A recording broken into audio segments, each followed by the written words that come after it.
وَكُلُوا وَاشْرَبُوا حَتَّى يَتَبَيَّنَ لَكُمُ الْخَيْطُ الْأَبْيَضُ مِنَ الْخَيْطِ الْأَسْوَدِ مِنَ الْفَجْرِ، اور کھاتے رہو اور پیتے رہو یہاں تک کہ تمہارے لیے فجر کے وقت کے اعتبار سے سفید ڈوری سیاہ ڈوری سے بالکل علیحدہ ہو جائے۔ اصل میں اس کو بعض صحابہ نے تو سمجھا کہ یہ لغوی معنی اس کے لیے کہ آپ اپنے تکیے میں ایک سفید دھاگا رکھ لیا ایک کالا رکھ لیا، اور دیکھتے رہتے تھے جب یہ سفید اور کالا علیحدہ علیحدہ نظر آنے لگے تو پھر روزے کا رکھنے کا وقت شروع ہو چکا اور اب کھانا پینا بند کر دیا جائے۔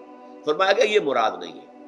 یہ جب پاؤں پھٹتی ہے تو اس کے اندر ایک سفید سی لکیر جو ہے افق کے اوپر آتی ہے، یہ ہے مراد، کہ وہ جو سفید لکیر ہے وہ ظاہر ہو جائے اور وہ رات کے اختتام کا گویا کہ ایک اعلان اور علم بن جائے۔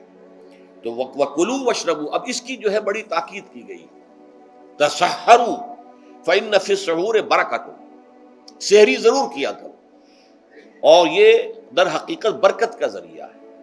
یہ بھی آپ نے فرمایا ہمارے اور یہود کے روزے کے مابین جو فرق ہے وہ سحری ہے۔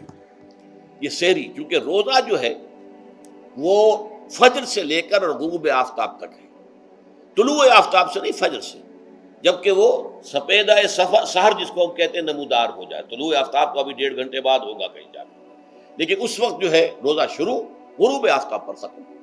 اس حوالے سے اس سے پہلے کھانا پینا، اور اس میں بھی فرمایا گیا کہ بعض لوگ بہت زیادہ احتیاط کرتے ہیں، وہ صحیح نہیں ہے، اس لیے کہ فجر کے لیے اذان جب دیتے تھے تو اس میں بعض حضرات ذرا جلدی کرتے تھے۔ حضور نے فرمایا کہ نہیں، دیکھو یہ ذرا جلدی کر دیتے ہیں، اگر تم میں سے کسی کے ہاتھ میں پیالہ ہے، ابھی وہ کچھ کھا رہا ہے، اذان ہو گئی ہے، تو وہ اپنا پیالہ پورا کر لے۔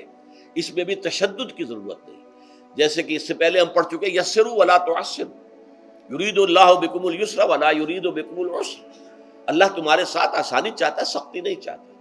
تو اسی طرح فرمایا وَكُلُوا وَاشْرَبُوا حَتَّى يَتَبَيَّنَ لَكُمُ الْخَيْطُ الْأَبْيَضُ مِنَ الْخَيْطِ الْأَسْوَدِ مِنَ الْفَجْرِ۔